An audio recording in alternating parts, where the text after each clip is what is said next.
Peak of the martial world की second episode के साथ हाजिर हूँ। अगर अभी तक आपने मेरे चैनल को सब्सक्राइब नहीं किया हो तो जल्दी से चैनल को सब्सक्राइब कर दे, वीडियो को लाइक और शेयर कर दे, शुक्रिया। तो फर्स्ट एपिसोड में हमने मुशिन की और एक मास्टर जोगी की जबरदस्त फाइट देखी थी, लेकिन इस सेकंड एपिसोड में हम लोग बैकग्राउंड हिस्ट्री के बारे में जानने वाले हैं। क्या ये मुशिन कौन था और ये 20 साल पहले गायब कहाँ पर हो गया और ये वापस क्या करने के लिए आया है। तो एपिसोड की शुरुआत में एक टाइगर और एक भेड़िए को दिखाया जाता है। यहाँ पर टाइगर से मुराद सेक्टर है, जबकि भेड़िए को कल्ट के तौर पर दिखाया गया है। यहाँ पर जिस दुनिया की बात हो रही है उस दुनिया में दो चीजें थी, एक था सेक्टर और एक था कल्ट। सेक्टर वाले लोग अच्छे लोग माने जाते थे, जबकि कल्ट वालों को डेविल माना जाता है, इसलिए उनको भेड़िया दिखाया गया है। मुझे सारी की सारी कहानी मुशिन का एक दोस्त उसको सुना रहा है। तो मुशिन का दोस्त उसे कहता है, हमारी इस दुनिया में सेक्टर्स और कल्ट्स के दरमियान में एक बैलेंस बना हुआ था। ये बहुत साल पहले की बात है। सेक्टर के लीडर का नाम था स्वांगवॉल और वो राइटियस सेक्टर का लीडर था, जबकि एक डेविल कल्टिवेटर था जिसका नाम डैन गॉक था और वो वेवर्ड कल्ट का लीडर था। और इन दोनों को लीडर किसने बनाया था, उसका नाम मुशिन था। मुशिन हमेशा न्यूट्रल रहता था और इन दोनों को हमेशा बैलेंस में रखता था। मुशिन की वजह से कोई भी बड़ी फाइट नहीं हो रही थी और कल्ट वाले और सेक्टर वाले आपस में कभी भी फाइट नहीं करते थे। लेकिन एक दिन अचानक कुछ बहुत बड़ा हो गया। डेविल कल्टिवेटर डैन गॉक का बेटा, जिसका नाम डैन म्योंग वू था,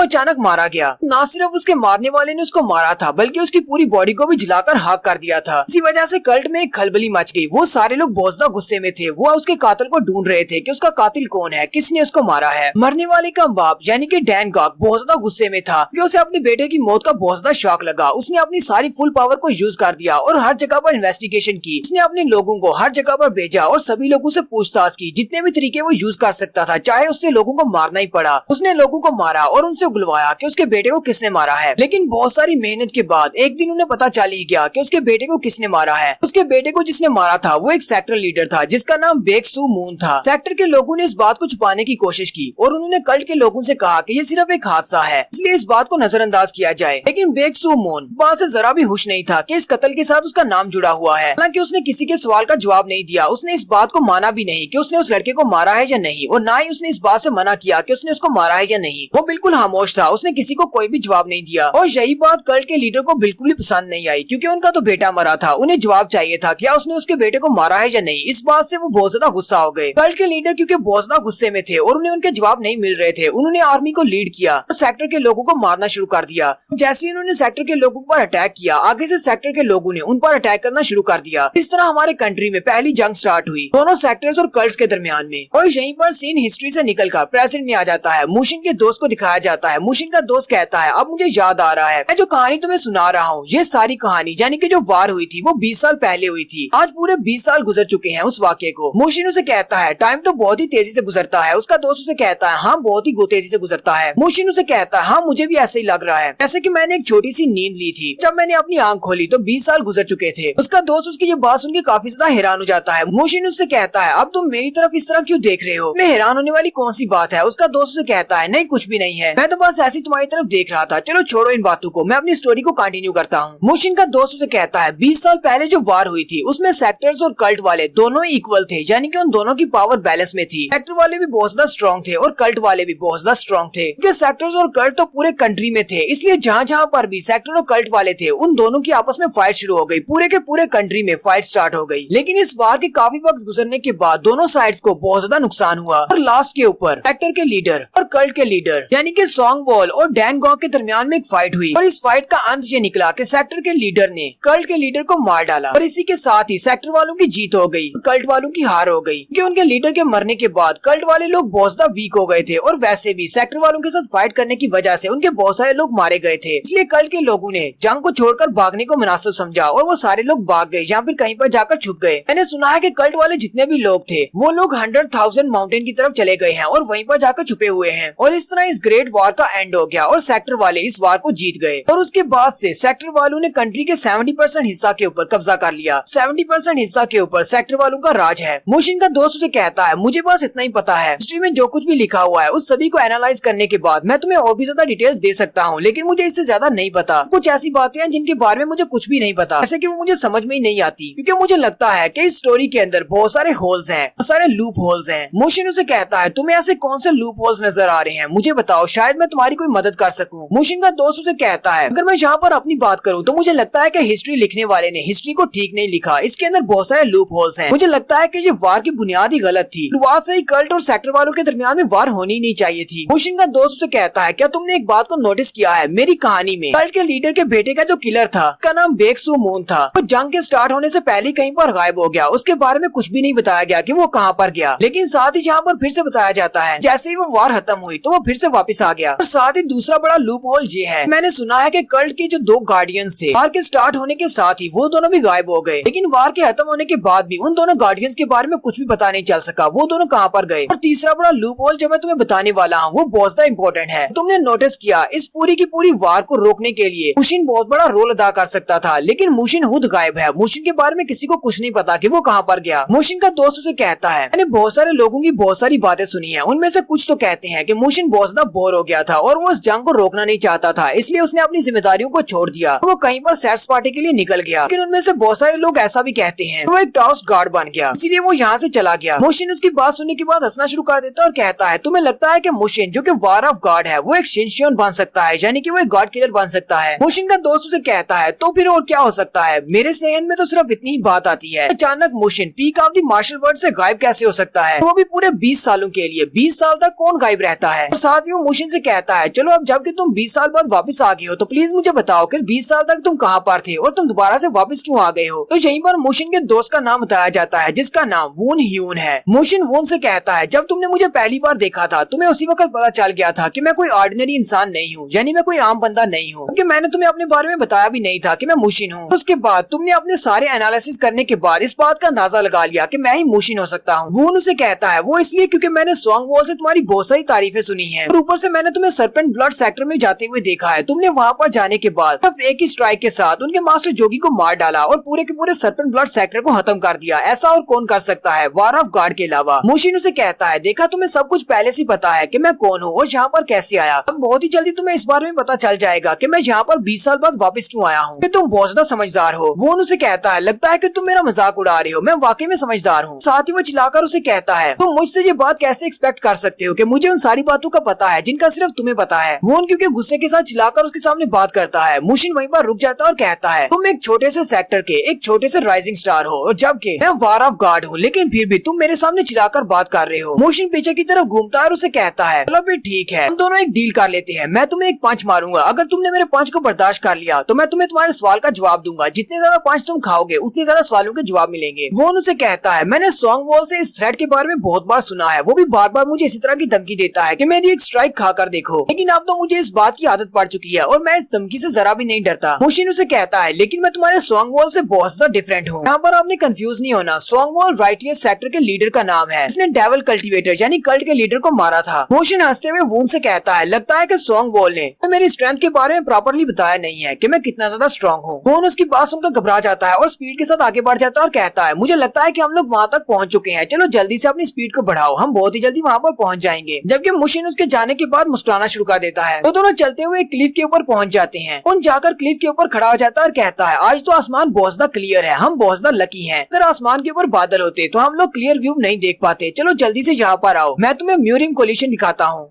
मुशिन भी उसके साथ आकर उस क्लिफ के ऊपर खड़ा हो जाता है। उस क्लिफ से नीचे की तरफ देखते हैं तो सामने एक बड़ा सा सेक्टर होता है। इस सारे सेक्टर का नाम म्यूरिम कोलिशन है। वो उनसे कहता है अब तुम क्या करना चाहते हो, क्या तुम अभी वहाँ पर जाना चाहते हो और वहाँ पर जाकर करोगे क्या। जबकि मुशिन उसके किसी भी सवाल का जवाब नहीं देता, वो बस वहाँ पर खड़ा होकर म्यूरिम कोलिशन की तरफ देख रहा होता है, क्योंकि 20 साल के बाद ये जगह काफी ज्यादा बदल चुकी है। और यहीं पर एक बैकग्राउंड स्टोरी के बारे में बताया जाता है, एक राइजिंग स्टार क्या है। जो म्यूरिम कोलिशन में ये सारे लोग वहाँ पर क्या करने के लिए जा रहे हैं, वून और मुशिन दोनों ही उस तरफ जा रहे हैं वहाँ पर अकेडमी में भर्ती होने के लिए। यहाँ पर म्यूरिम कोलिशन में एक ग्रुप है जिसका नाम जोन्सो डैन ग्रुप है। उस ग्रुप में हर साल नई भर्ती की जाती है, हर साल नए लड़कों को भर्ती किया जाता है जो कि मार्शल आर्टिस्ट होते हैं, ताकि वो लोग एक्टर्स को प्रोटेक्ट कर सकें। इन सभी को बाद में ट्रेन करके सोल्जर्स बनाया जाता है। मुशिन और वोन को वहीं पर रात हो जाती है, वो दोनों वहीं पर आग जलाकर बैठ जाते हैं। वोन उसे सब के बारे में बता रहा होता है कि वहाँ पर एग्जाम कैसे होते हैं और एंट्रेंस एग्जाम कब देने हैं। वोन उसे कहता है इन एंट्रेंस एग्जाम में कोई भी हिस्सा ले सकता है, इन एंट्रेंस एग्जाम थोड़ा सा मुश्किल हो सकता है, लेकिन आपके लिए इस एग्जाम को पास करना जरा भी मुश्किल नहीं है, क्योंकि आप तो वार ऑफ गार्ड हैं। ये एग्जाम आपके लिए बहुत ज्यादा आसान होने वाला है, आप इस एंट्रेंस एग्जाम को बहुत ही आसानी से पास कर लेंगे। लेकिन उससे पहले तो बहुत ज्यादा जरूरी ये है कि आपको अपनी नई आइडेंटिटी चाहिए होगी, आपको अपना नया नाम रखना है, लेकिन उसके लिए आपको अपने नए नाम के बारे में बहुत सारी इन्फॉर्मेशन चाहिए होगी, खासतौर पर जो आप इम्पोर्टेंट वर्क वहाँ पर करने के लिए जाने वाले हैं। मुशिन उसे कहता है मैंने कब कहा कि मैं वहाँ पर कोई खास काम करने के लिए जा रहा हूँ, मैं तो बस वहाँ पर बदला लेने के लिए जा रहा हूँ। मुशिन उसे कहता है मैं सारे सेक्टर का दुश्मन नहीं हूँ, लेकिन मुझे लगता लगता है कि पूरी की पूरी म्यूरिम कोलिशन मेरी दुश्मन हो जाएगी एक बार अगर मैंने अपना बदला ले लिया। वोन उसे कहता है तुम्हारे कहने का मतलब है कि हमारी दुश्मन हो जाएगी। मोशिन भी उसकी बात सुनकर हैरान हो जाता है। वोन उसे कहता है अब जबकि मैं तुम्हारे साथ हूँ तो मैं तुमसे वादा करता हूँ मैं आखिरी दम तक तुम्हारा साथ दूंगा। मोशिन उसे कहता है लगता है कि सोंगवॉल की बातों का तुम्हारे ऊपर बहुत ज्यादा असर हुआ है कि तुम उसके स्टूडेंट रह चुके हो इसलिए तुम बिल्कुल उसी की तरह बात करते हो। वोन भी उसकी बात सुनने के बाद हंसना शुरू कर देता है और कहता है मुझे बहुत सारे लोगों ने पहले भी ये बात कही है कि मैं सोंगवॉल से बहुत ज्यादा मिलता जुलता हूँ, मेरी बातें भी उसकी जैसी होती हैं। मोशिन उसे कहता है ये तो बहुत ही अच्छी बात है अगर तुम सोंगवॉल की तरह के हो, लेकिन उस बंदे का दिल बहुत ज्यादा नरम था। मैं नहीं चाहता कि तुम्हारा दिल भी उसकी तरह का नरम हो। और साथ ही मोशिन उसे कहता है अब जबकि मैं नहीं चाहता कि यहाँ पर एग्जाम के दौरान किसी को भी मेरी आइडेंटिटी के बारे में पता चले, इसलिए आज के बाद तुम मुझे मो जियोन कहोगे और साथ ही वहाँ पर ऐसा लगना चाहिए कि मैं तुम्हारा दोस्त हूँ। वोन भी उसकी बात सुनकर हैरान हो जाता है और कहता है क्या वाकई में मैं तुम्हारा दोस्त बन सकता हूँ। और यहीं पर हम लोग अपनी सेकंड एपिसोड का एंड करते हैं। नेक्स्ट एपिसोड में हम लोग एंट्रेंस एग्जाम को देखेंगे कि एंट्रेंस एग्जाम में इसे कौन सा एग्जाम देना पड़ेगा, इसको पास करने के बाद ही ये लोग चियोंसो ग्रुप को ज्वाइन कर सकते हैं।